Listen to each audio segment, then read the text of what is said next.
سينما سمرة كابيزي رابيزي حيلنا للنبت فلتت حقوز دستا صحاب سنيت رفتا مخسر النهار سينما سمرة عب سينما سمرة تطعم زنك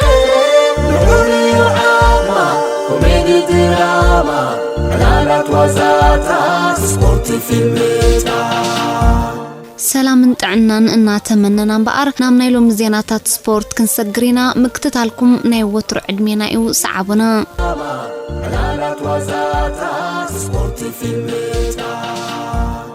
ألكسندر إيساك أميدا مندي زوروتسا تاريخ سارحهم أبال كلب ريال سوسيداد إرتراوي شودناوي ألكسندر إيساق بسنبس مشت أبستخايدة قطم لا ليغا أبتك عندرلو زمسي ميدا مندي زورو زاناي كلب ديبورتيفو ألافيس كلتا تاريخ كمز سارحة تغاليتهم أبتناي لا ليغا قطم ألكسندر سلسة شتوتات بمزقاب هاتريك سرحن كلو بتوساخ دما أكتاتيلو شدشت شتوتات دحر ممزقابو نتي أبتا كلب تمزقيبو زنبرا كبرو وسنك معراريو بقيعو كمزلو تفاليتهم أبل تشحن 10 مليون يورو ناب سبانياويت كلب ريال سوسيداد استشت ألكسندر نتناي فلما مخانا نستقلت أنا لا ليغا هاتريك شتوتاتو نتحنتي أمبل 4 حدن دق نتنكلتا دما أمبل 4 شعتن كمون سوسان حدن دق أيقو أمزجيبون بزخ أنا تأقدمو بتتصاوتنا يتاكلب زنبورو ود سوسان كلتن عمت أيرلنداوي جون ألدريتشن ود 4 شعتن عمت سربياوي داركو كوفاتشن أبتخطاتا لشدشتنا ليك تصاوتاتا تمزجيبو زنبر كبرو وسن بزح شوتوتات كركبوك إلولوم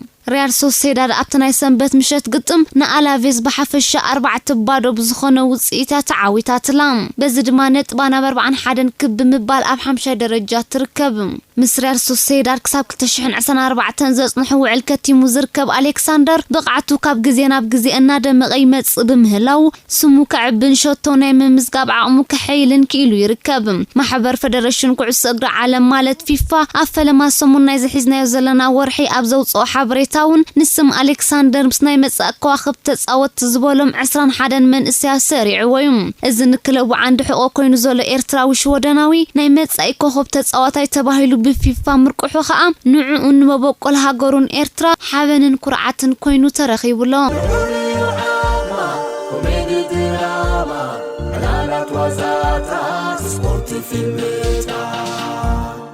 إرتراوان تقدادمت بشكلتا حجون عوض تدريرم مسكلا بروتيم ديلكوز أوزلو إرتراوي تقدادماي بشكلتا بينيام قرماي أبتزحلف قدام استخايدة كالأي مدرخ وددر تور ديس ألبس مارتيمس كابتن تدالين زنبرا كلتني عقبنت بناب حانتناي مونغو أطبطاو وددرن قداماي كوينو بمعواتو تأمر ساريحهم بزي كاز بينيام أبتي أفرنستا استخايدة وددر أب حانتي قصبطاو وددر ونكال أي درجة بمحاز دموق عوتا مزجيبو كمزلو تفاليتهم أبتناي قدام وددر بدمر 16 نطبي بمهلال مالي أنبس عقب لبيسو نابسال ساي مدرخنا يتصوتا ساقر بينيام تمالي سنبت أبستخايدة ناي موداتا وددر كأ بمبل 109 ترتا مسمر كم زرقات ستفاليت ودقانتو ياقوب دبساي دما أبتناي سنبت وددر مبل 110 تخلطان درجة كحسكي إلو لهم سلازي بينيام بوهل النطبي مالي أنبس عقب حيزونا برابع درجة كوردن كلو بزي كازي كاب إرتراوين تقدادمتي اتبنوغس إيسيا زفلت ود 10 عمت تقدادا ماي متكل إيوب أب حانت معلتا أبزكايد وددر جراند بريكس فيلو ألانيا سالساي درجة بمحاز بلوس درجة كمزق بقيعو كمزلو تقليسهم تقدادا ماي متكل إيوب أو وددر جراند بريكس فيلو أناليا دما كابعو تودقانتو كولومبياوي تقدادا ماي كوين تيرو كارلوس بحانت كاليت بمدحاريونا مدرخ كديب كيلو زلوم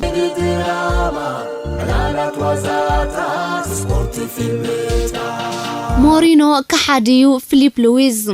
ناي قدم تخلخلاي تشيلسي اتلتيكو مادريد زنبره فيليب لويس كاب تشيلسي قدم موصو بشعاع سلطان نايتا كلب زنبره مورينو اب لعليو كحدتن بدلن كم استفصمه وقيسوم ابز غزي زمس برازيلاويت كلب فلامينغو صاوز زلو ود 35 عامت فيليب لويس كابتا اب تحت سلطان دييغو سيمونه بصبق استتصاوت لاسبانياويت كلب اتلتيكو مادريد ب 15.8 مليون باوند اب حمله 2014 ناب تشيلسي تسغاغيروم نسو بقعتا لكا تباهي ተባሂሉ ብሞሪኖ ድሕር ዝቀረበሉ ጠለብ ምስ ሲሞነ ብምርድዳ ናብ ቸልሲ ከም ዝተሰጋገረ ጠቂሱ ናብ ቸልሲ ምስ መጽግና ሞሪኖ ንኹሉ ተስፋታቱ ከም ዘህፈፉ ሓቢሩ በዚ ኸኣ እቲ ደኺምካ ከም ተስተጸበኹኻ ኣይጻናሕካን ተባሂሉ ኣብ ትሕቲ ሞሪኖ እንትርፎ መንበር ተቀየርት ኮማሞ ካልዕ ዕድል ዘይተፈጥረሉ ብራዚላዊ ብሉዝ ተኸላኸላይ ድሕሪ ሓደ ዓመት ካብ ቸልሲ ወፂኡ ናብ ናይ ሃገሩ ክለብ ፍላሚንጎ ተመሊሱ ክጻወት ተራእዩ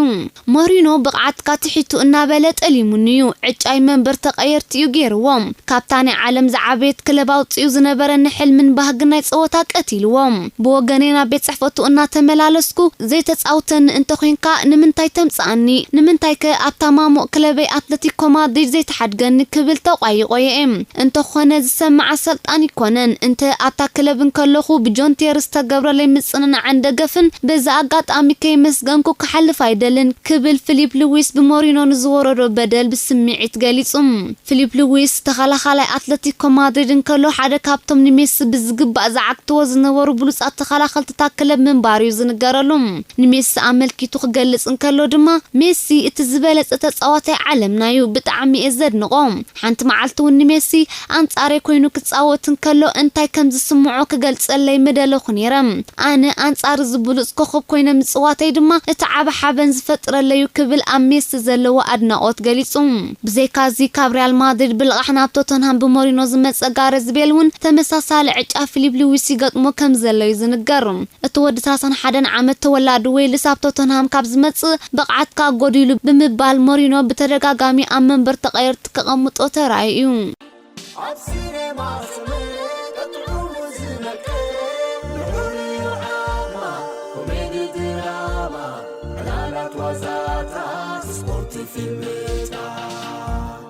ሃሪኬን ዕድል ተኸሊፎም ዝመጽእ ክረምቲ ወዲ 28 ዓመት ዝኸውን እንግሊዛዊ ሃሪኬን ኣብታ ብቕዓቱ ዘንጸባረቐላን ቀልቢ ሞሪኖ ዝሰሓበላን ክለብ ቶተንሃም ዝህልዎ ጻንሖት ከበቅዕ ከም ዝኽእል እኳ ክግለጽ እንተጸንሐ መልቀቕ ዋግኡ ሰማይ ብምዕራጉ ግና መጻኢ ዕድል ናይ ተኣጥቃዓይ ክቕየር ከም ዘይክእል ተሓቢሩ ክሳዕ ሰነ 2024 ምስ ቶተንሃም ውዕል ዝኸተመ ኬን ምስታ ሰሜን ለንደናዊት ክለብ ካብ ዝጽንበር ንድሓር ዝኾነ ናይ ፕሪምየር ሊግ ዓወት ብዘይምጉኑ ጻፉ ኣመና ከም ዝተሓሳሰ ቦይ ዝንገር ብቕዓታ ባይታ ዘቢጥ ዘሎ ክለቡ ዝመጽእ ዓመት ተሳታፍነት ኣብ ቻምፒዮንስ ሊግ ኣጠራጣሪ ምዃኑ ከዓ ምስ ቶተንሃም ናይ ምቕጻል ባህጉ ተዳኺሙ ምህላው ይሕበር ንፕሪምየር ሊግ እትመርሕ ዘላ ክለብ ማንቸስተር ሲቲ ኣብ ልዕሊ ዝተጻዋታይ ተገዳስነት ከም ዘለዋ ምሕባራ ይዝከር ቶተንሃም ግና ነቲ ተጻዋታይ ብትሕቲ 150 ሚልዮን ፓውንድ ከም ዘይትለቆ ብምግላጻ መልቀቕ ገንዘብ ናይ ዝኣጥቃዓይ ፔፕ ጓርዲዮላ ክኸብዶ ከም ዝኽእል ይሕበር ኣብ ወንበር ቶተንሃም ዳንኤል ሌቪ ክለቡ ንኬን ፍጹም ከም ዘይትሸጦ ክሕብርን ከሎ ካብኡ ናብኡ ንማንቸስተር ሲቲ ከም ዘይትሸጠላ ኣነጺሩሎም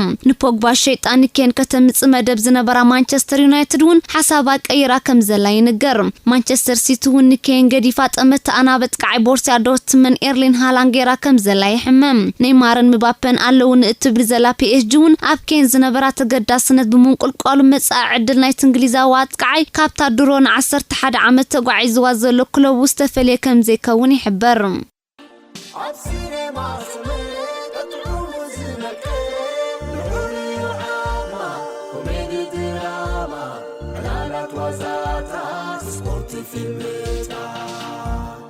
ተወሰኽቲ ዜናታት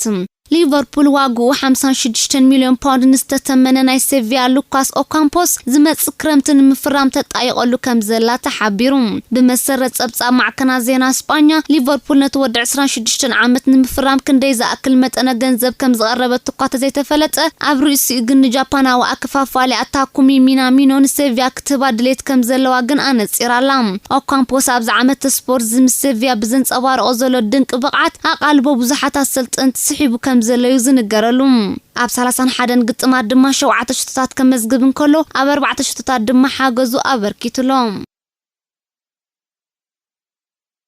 ማንቸስተር ሲቲን ሊቨርፑልን ወዲ 23 ዓመት ከፋፋሊ ቦርሲያ ሞንቸንግላድባኽ ፍሎራን ኣብ ራዳርን ከም ዘእተው ወዲ ኢንዲፔንደንት ሓቢራም ባየር ሙኒኽን ጁቬንቱስን ንኸፈርሙ ኣብ ውድድር ተሸሚመን ከም ዘለዋ እታ ጋዜጣ ወሲኻ ኣመልኪታም እቲ ብዝውንኖ መሳጥ ብቕዓት ናይ መጻኢ ዝበለጸ ኮኸብ ተጻዋታይ ከም ዝኸውን ትጽቢት ተነቢሩሉ ዘሎ ጀርመናዊ ዋግኡ 35 ሚልዮን ፓውንድ ተተሚኑ ዘሎም እንተኾነ እቲ ክሳብ 2024 ዝጸንሕ ውዕል ምስ ክለቡ ዘለዎ ተጻዋታይ ኣብታ ጋንታ ሕጉስ ከም ዘሎ ይገልጽ በምህላው እተንኸውን ንኦ ዘቃሙት ዘለዋ ዓበይት ክለባት ማይ ዓሚኹን ከይተርፋ ብዙሓት ወገናት ስክፍቶም ይገልጽለው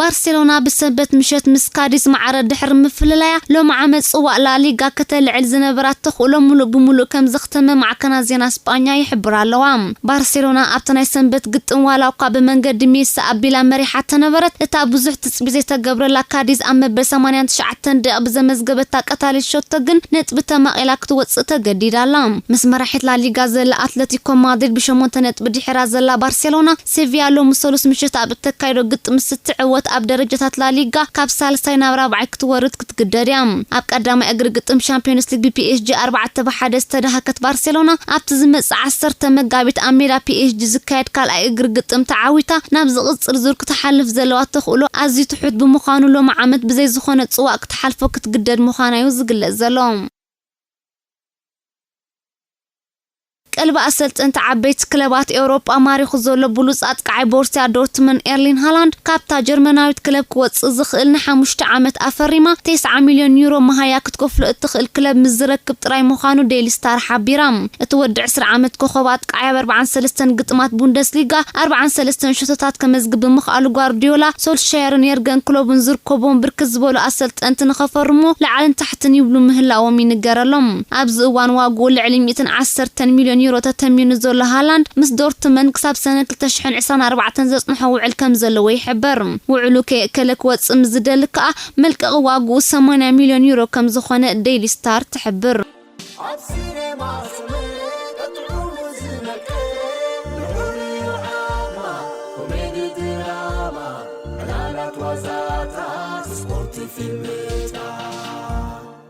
ኮኸባት ቃዓይ አርሰናል አቡሜያንግ ኣብ ጸወታ ብዘርእዮ ዘሎ ድኽመት ብሉጽነቱ ከም ዘብቅዕ ዘርኢ ምዃኑ ተሓቢሩ እቲ ጋቦናዊ ሓለቓ ጋንታ ዋላ እኳ ዝሓለፈ ሰሙን ኣብ ልዕሊ ሊድስ ሃትሪክ ክሰርሕ እንተኸኣለ ብሰንበት ምሸት ኣንጻር ማንቸስተር ሲቲ ኣብ ዘካይዶ ግጥም ግን ዳርጋ ኣይነበረን ነዚ ዝተዓዘበ ጄሚ ሬድ ናብ ዝተባህለ ተንታን ፕሪምየር ሊግ አቡሜያንግ እቲ ብሉጽ ብቕዓቱ ደጊም ዘኽተመ እዩ ዝመስል ካብ ሕጂ ንድሓር ነቲ ሕሉፍ ክእለቱን ቅያታቱን ጥራይ እናዘከረ ክነብር ክብል ገሊጹሎም አቡሜያንግ ዝሓለፈ ዓመት ስፖርት ንኣርሰናል 29 ሾቶታት ምስ መዝገበላዩ ኣብ ዝሓለፈ መስከረም ደሞዙ ክውስኽ ክኢሉ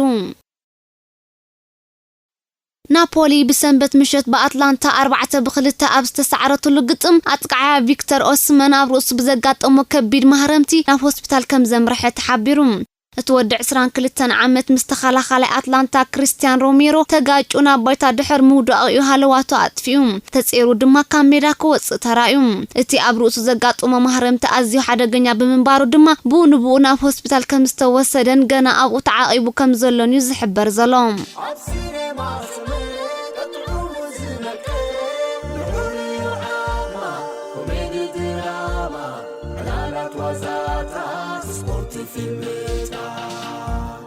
ኢንተር ሚላን በሰንበት ምሸት ኣብ ልዕልታ ቀንዲ መቐናቕንታ ዝኾነት ኤሲ ሚላን 3-0 ድሕሪ ምዕዋታ ናይ ሴሪአ መሪሕነታ ብናይ 4 ነጥቢ ፍልሊ ኣደልዲላቶም ኣብቲ ናይ ሰንበት ምሸት ግጥም ቤልጅማዊ ሮሜሎ ሉካኩ ደሚቑ ከምስን ከሎ በንጻሩ ድማ ኣጥቃዓይ ኤሲ ሚላን ዝላታን ኢብራሂሞቪች ለሚሱ ይምስዩ ኢንተር ሚላን ነተን ሾቶታት ብመንገዲ ሮሜሎ ሉካኩን ላውታሮ ማርቲኔዝን ኣቢላያ ኣመዝጊባተን በዚ ድማ ንሴሪአ ኢጣልያ ብ53 ነጥቢ ክትመርሖን ከላ ጓል ከተማ ኤሲ ሚላን ድማ ب4 ነጥቢ እግራት ስዕብ ሶሉስ ምሸት ምስ ቸልሲ ቀዳማይ እግሪ ግጥም ሻምፒዮንስ ሊግ ኤውሮጳ ጽበያ ዘሎ አትሌቲኮ ማድሪድ ን5 ተጻወተ አትሪፋ ናብ ቡካሬስት ርእሰ ከተማ ሮማንያ ከም ዝቕንዕ ተሓቢሩ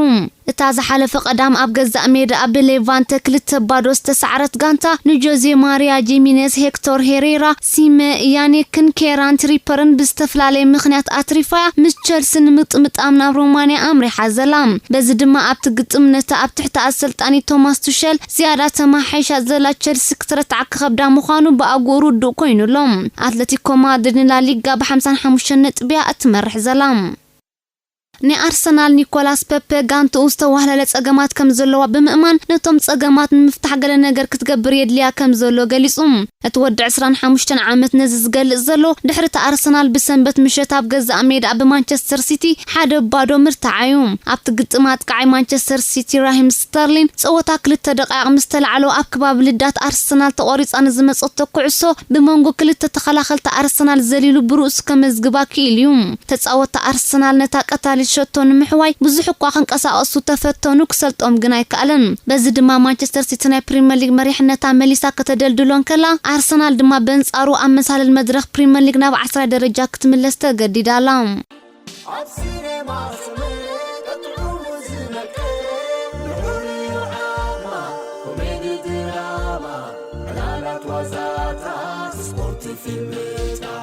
ዝመጽ 25 ለካቲት ኣብ ስቴዲየም ዌምብሊ ኣብ ዝካየድ ናይ ፍጻሜ ግጥም ዋንጫ ካራባኦ ዋላ እኳ ደገፍቲ ነቲ ጸወታ በኣካል ተረኺቦም ክዕዘብዎ ዘይፍቀደሎም እንተኾነ ቀዳማይ ሚኒስተር ብሪጣንያ ቦሪስ ጆንሰን ግን ደገፍቲ ከም ቀደሞም ናብ ስቴዲየማት እናኣተው ግጥማት ክዕዘቡ ዘኽእሎም ንድፊ ናብ ባይቶታ ሃገር ክቕርብ ይዳሎ ከም ዘሎ ተገሊጹ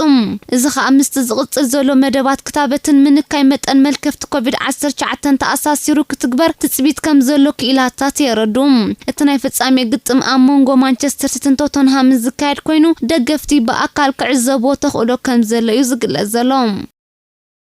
ተጻወትን ኣሰልጠንትን ክለባት ፕሪሚየር ሊግ ድሕሪ ካብ ግጥማ ሻምፒዮንስ ሊግ ኤውሮጳ ምምላሶም ን10 መዓልታት ኩሸቡ ዘገድድ ሓድሽ መምርሒ ወጽኡ ከም ዘሎ ይሕበራሎም ብመሰረት እቲ ዝሓለፈ ሰንበት ዝወጽን ኩለን ክለባት ፕሪሚየር ሊግ ተመሓላሊፉለን ዘለውን ሓድሽ መምርሒ ናይ ሻምፒዮንስ ሊግ ይኹን ናይ ኤውሮጵያን ሊግ ጸወታ ንምክያድ ናብ ካልኦት ሃገራት እትገይሽ ዝኾነት ጋንታ ምስተመልሰት ክትውሸብ ክትግደድ እያ እታ ጋንታ ብሙሉኦም ተጻወታን ኣሰልጣኒያን ካብ መልከፍቲ ኮቪድ-19 ነጻ ምዃኖም ዘርኢ ናይ ሕክምና መረጋገ ገጽ ወረቐትን ተኣሪበን ግና እቲ ናይ ውሸባ ግዜ ናብ 5 መዓልታት ክንክ ከም ዝኽእል ኣብቲ መምርሒ ተጠቒሱሎም እምበኣርከስ ክቡራት ተኸታተልትና ንሎም ዝበልናዮ ትሕዝቶ ዜና ስፖርት ኣብ ዝፈጺምና ኣለና ናይ ወትሩ ምክትታልኩም ምትብባዕኩም ነቐፌታኹምን ኣይፈለየና ብወገንና ሰሰናዮ ሲነማ ሰመረ ካብ ጊዜ ናብ ጊዜ ሓይልና ደደበ ፍልጠት ሓጎስ ደስታ ሰሓቕ ስኒት ሩፍታ መኽሰብና ሃበ ሲኔማ ሰመረ ኣብ ሲኔማ ሰመረ እጥዑሙ ዝመቀ ንዑልዩ ዓማ ኮሜዲ ድራማ ዕላላት ዋዛታት ስፖርት ፊልም